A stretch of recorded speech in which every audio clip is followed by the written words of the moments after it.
Alright everybody, welcome back to another video. Today is Sunday, September 6th, and on Sundays we read Siach Sarfei Kodesh from Breslov, which is inyanim, stories, biographies, history, oral traditions, and all the good stuff about Breslov chassidim that's written down in an 8-volume sefer called Siach Sarfei Kodesh.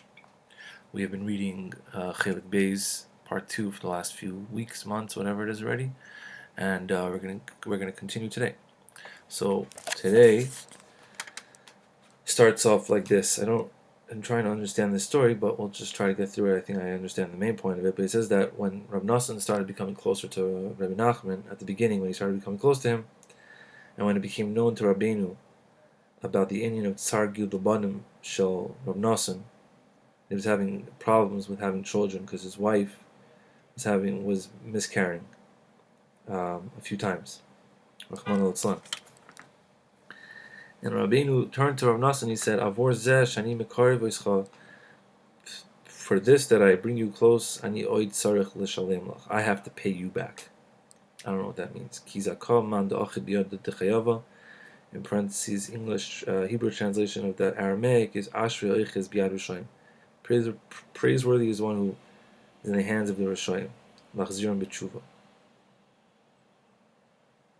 Not sure exactly what that part means. Rabbeinu said to him that I need to pay you back. Okay, Aval b'shvil zeh, hainu b'shvil berkas abanim, to get a bracha from me about berkas abanim, any rights to shiyeh b'chinam. I don't want this to be for free.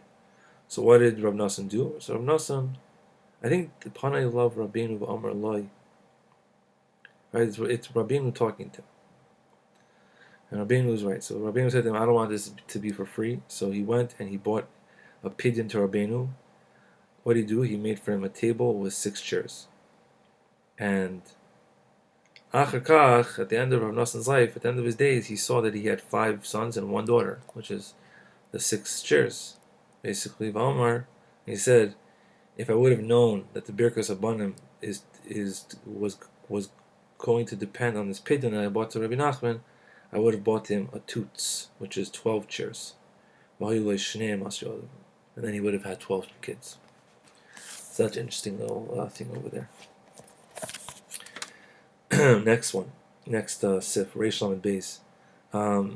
When the son of Adol, who was Rabbi Nachman's daughter, was nifter, he was very little, Rabbeinu came to be Menachem Avol, and also her husband, Rabbi Yoiska.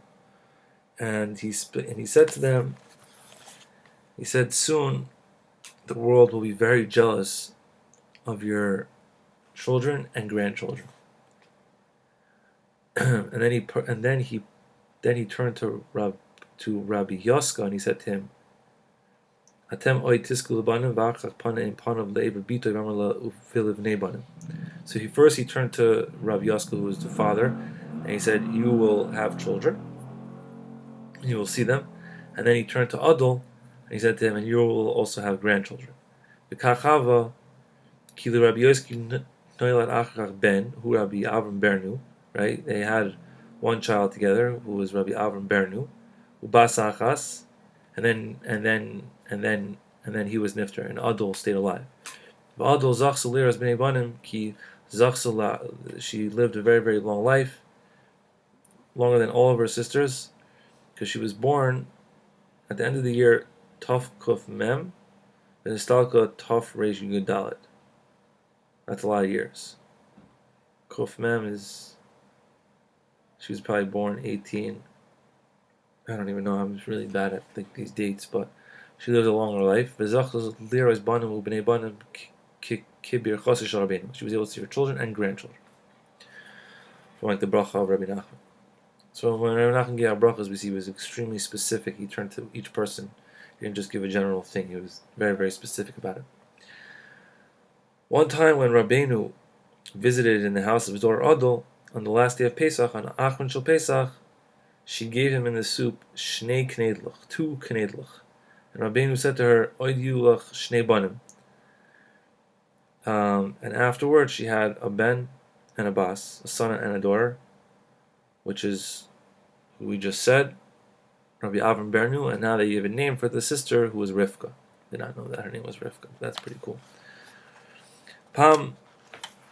One time Rabbi Nachman gave a loan he lent him money to a guy named Rabbi Shimshon HaMechuna Rav Shimela Shahaya Talmidoi Umishamshe. Who was Rav Shimon? Right, Rav Shimon. He was Rabbi Shimon. Was Rabbi Nachman's Gabbai. He's buried here in Tzfas. And he one time lent him money. And Rabbi Shimon put the money into a certain business, and he didn't give the money back to Rabbi Nachman in time. And Rabbeinu was very, very machbar on him. He said, "Nu atashave sheyigarshucha." It's worth it for you to be exiled for not paying me back. Yes. So this happened that it came to be that he kind of was exiled because he had to travel for some reason past the Nahar Dan, in Ukraine, which is very far from Ukraine. There was no Jews there at all. He was not able to come back at all. Because he had to stay there for 3 years. He was always getting into different things that were causing him to stay there even longer.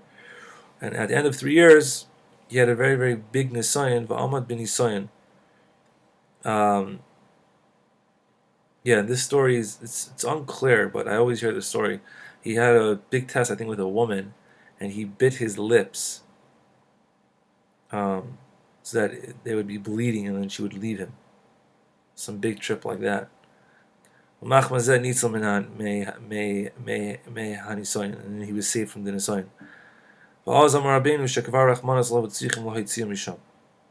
And then Rabbi Nachman, I guess, knew this, and he said, "It's already, we should have Rachmanas him, and he would have to take him out of there." And the Menias went away. And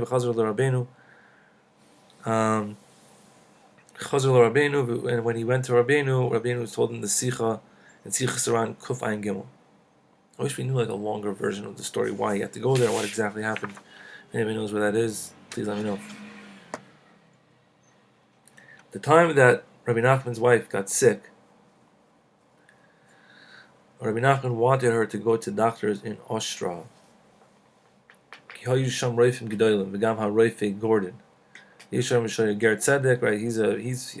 This Dr. Gordon is mentioned in a few times in Breslov History and also other places, in other chassidic books and Sfarim too. A lot of the chassidim went to him, and some people say that he was a ger tzedek, and some people say that he was a bal tshuva. But Rabbi Nachman wanted her to be treated by him, at least if she was going to go to a doctor. Right, he was the doctor of the Rab Hamagid of Mezrich, Zal. Hayadarsham ulam he loy ratzah, but she did not want to go there because she wanted to get better in Zaslav. Mishum shekrei mishpachta hayudarsham, because her family was there. Machach niftara sham erev Shavuos, and then she was niftar in erev Shavuos. Kim super sefer yemei mornat simin chaf aleph, and then the chassidim came for that Shavuos, and it was a whole thing. Lifnei skarvusoi. So Rabbi Aaron Harav mi Breslov Rabbeinu. Before Rabbi Aaron, the Rav of Breslov, became close to Rabbi Nachman, Rabbeinu one time saw him in the mikveh in Breslov. And when Rabbeinu came out of the mikveh, he said to his people, "He dips very well. And when he becomes close to me, he's going to dip even better." That's pretty cool. I like that. That he dips good in the water, spiritually, goes to the mikveh in a fine way. When he comes close to me, he's going to be even better in the mikveh.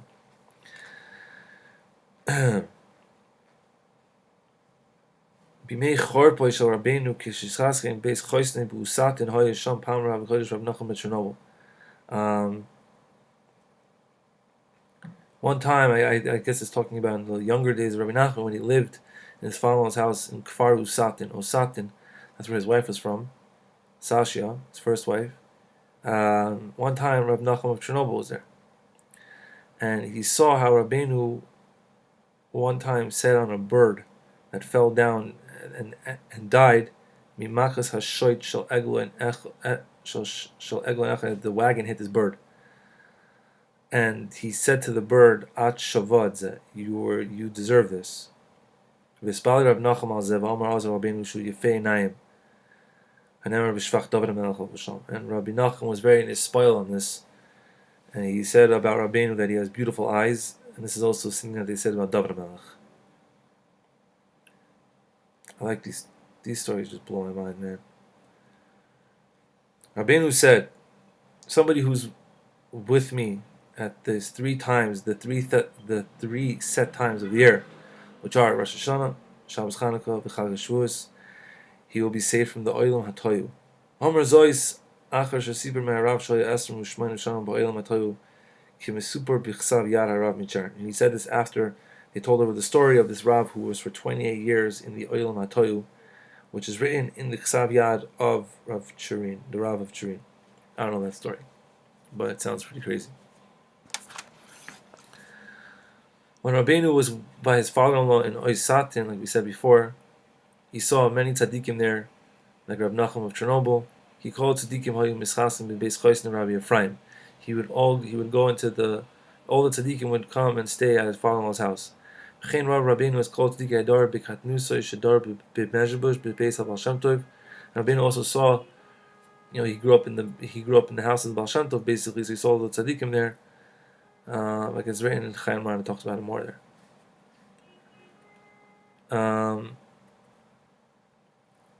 Rabbeinu Amar, Rabbi Nachman said, Rak, Arba Am Moisev Shal Mechutani.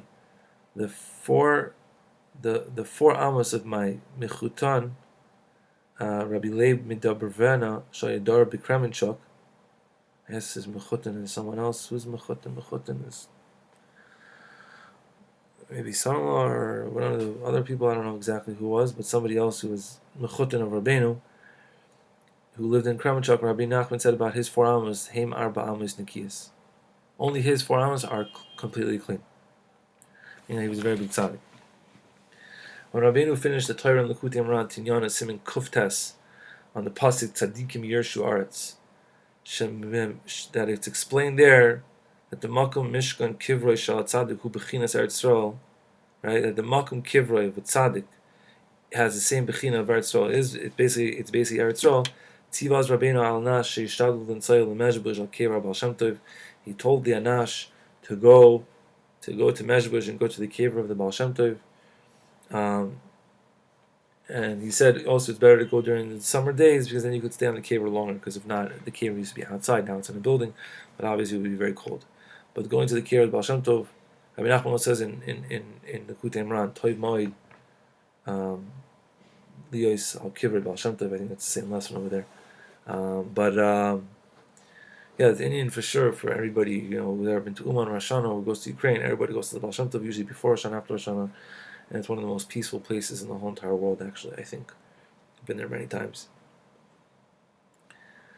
Before Rebbe Nachman moved into the city of Breslov to live there,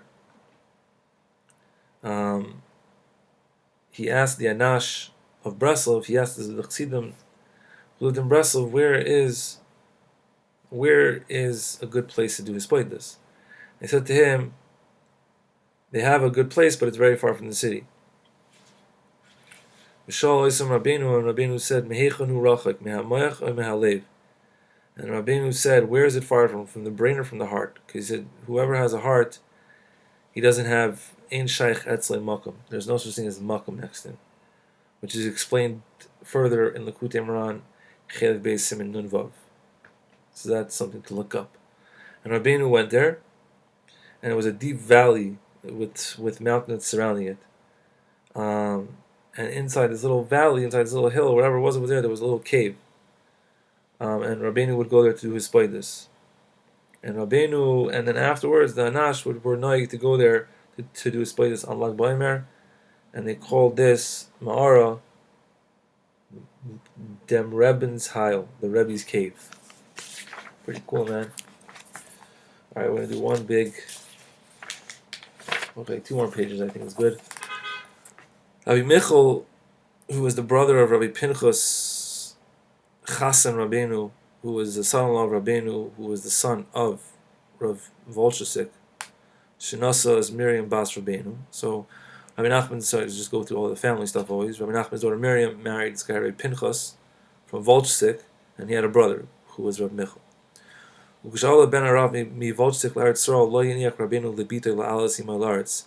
when the son of Rav Volchik wanted to go to Eretz Yisrael, Rabbi Nachman did not want her to go with him, because he thought to send her, because of all these fears on the way from the Arabs and from other dangers of traveling. right, from being on the boat, until Rabbi Michal, who was the brother, came to Rabbeinu, and he said to Rabbeinu, he will take complete achrayus on Rabbi Nachman's daughter. And Rabbeinu said to him, L'cha em sorota. To you, I give her. I mean, to you, yeah, I trust you. Because he was a very strong person and he had a lot of gvura. Sorry, and he was able, and he would be able to fight people and do stuff like that. So that's why. I guess her husband was a smaller type of person with not so fighting skills or whatever it was. V'az nasal Eretz, and then she went to Eretz Yisrael. V'ayim b'sefer Chaim Moran simin tuf nun vav Masha Amar Rabbeinu shemichol Rashi Tevis ki malachav yitzavulach. The name Michal has Yud, Mem, Chaf and Lamed, which also is ki malachav yitzavulach, that the angels will, take care of you, whatever. Ayin Sham. Afterwards,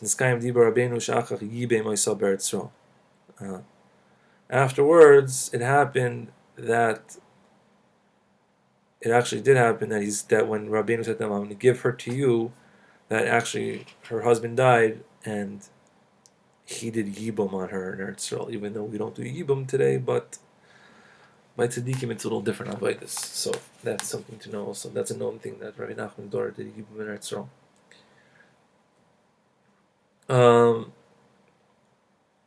Hanigin shel Azamer b'Shvachin, Shesharim b'Leil Shabbos. The nigin that we sing Azamer b'Shvachin on Friday night on Shabbos, Rabbeinu made this nigin. V'chein hanigin shel Asadul Tisudasa from the biker. Two very recognizable Breslov Negunim. V'yishom shegam hanigin shel Azamer b'nei Echal me'atevet v'ha'azmen atik yoimin chibar Rabbeinu be'atzma. Also, maybe the b'nei Echal by Shal Shidus also is from Rebbe Nachman, at least some part of it. Rabbeinu said that just from going into the city of Medvedivka, where Rabbi Yehuda lived, that is already considered a pidyon nefesh, a redemption for your soul. Rebbe Nachman said, "Samach l'stachlis shel Rabbeinu." Sorry, not Rabbeinu. Sorry, just Stam. We said when it was getting closer for Rabbi Nachman to die, Rabbeinu asked him Chassidim sheisaplu chadashis. I like this piece. That they should give him news. V'lo yadu anash ma'al sarpla, and the anash didn't know. V'amar Rabbeinu b'li chadashis eini yachol lichlois. Without news, I cannot live. V'achachach nestalik, and afterwards he died. That's why I like the news a lot. I read the news a lot because Rabbeinu was into news. Okay, this is the last piece. It's pretty long, but let's try to get it done because it's interesting. It's a wild story over here. It was known that Rabbi Nachman died on the third day of Chag HaSukkos, which is Chai Tishrei, Tov Kuf Ein Aleph, right? And for the first days of Sukkos, a very old guest, came to stay in the house of Rabbi Avram Chaim of Uman. It was Rabbi Nachman of Uman at that time, who had a very nice achsanya in his beso. He had like a little hotel, whatever. And the oirich left his bag, whatever it was, on the stove called a piklik. And he went to get ready for Chag. And meanwhile, this Mishareses, a servant girl, realized that he left his bag on this stovetop, and she went and she stole it. And there was a huge rash in the house, that right after she touched his bag and she stole it, she became mishuteket, like she couldn't talk and she couldn't move at all. And they had no idea what to do. And the oirich came and he said, "Shetachzer es hachavila v'tavri." She should give back this chavila, and then she'll get better. And she returned it, and she became totally back normal. Rabbi Chaim did not pay attention in this pell of this maisa who the guest was. The oirich said to Rabbi Avram Chaim, "Hine tirek kishneach lebeis hakneses yirdefu achrei yiladim v'yitzaku alai mishuga v'kedoima." And when they were walking to shul, he said, "Look, when we go to shul, all these little kids are going to run after me and say that I'm crazy." And it was true. Va'afal Pikin, again, Rabbi Avram Chaim did not pay attention to like this guy who all these wondrous things are happening around him. And when this Oirich came to Rabbeinu, Ishtasher Rabbeinu Imam Oir, Rabbeinu talked to him and was very like happy with him, and they spoke a lot. And also this Rabbi Avram Chaim saw. And and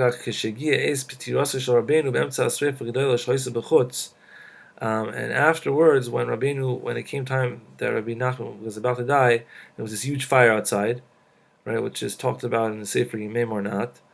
The Oirich said to Rabbi Avram Chaim in his house. They weren't by Rebbe Nachman, but they were in their house close by. This guest said to Rabbi Avram Chaim, "Harebi niftar case. The Rebbe is already gestorben. The Rebbe is dying. The Rebbe is dead now. I mean, he died." V'teichef hochel lebeis Rabbeinu, and they went straight to Rabbi Nachman's house, and they saw this was true. And then the Oirich stayed there for the levaya of Rabbi Nachman. Ube'emta levaya hiska Rabbi Avram Chaim lachser b'machshavta al kol ployas and al sharoim me'oirich hazeh.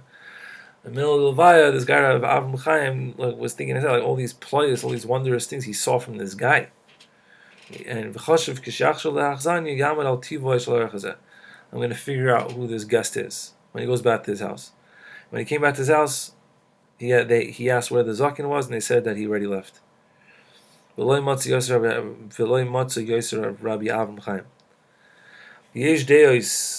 And anyway, they couldn't find him. And now it says over here that there are some people who say, who was his Oirich, who was his guest? Who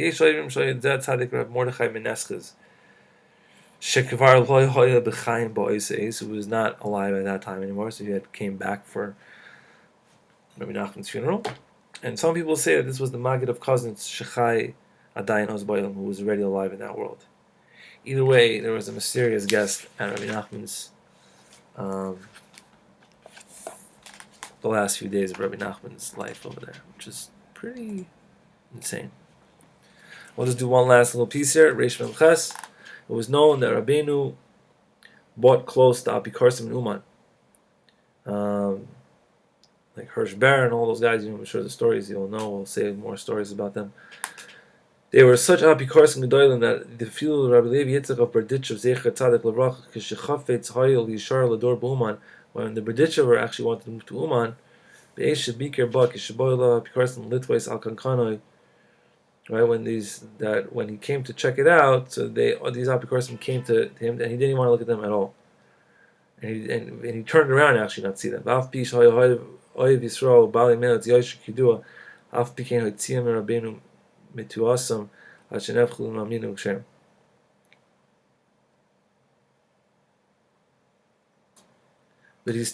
that too, like even though the British loved every Jew, and this, I guess, for the Apikorsim was just too much. But still, Rabbeinu took them out, and they actually, some of them became Baal Tshuvas, or they were close to becoming Baal Tshuvas. All right, that's for today. Hope you guys enjoyed, and we'll keep on making more videos. Baruch Hashem.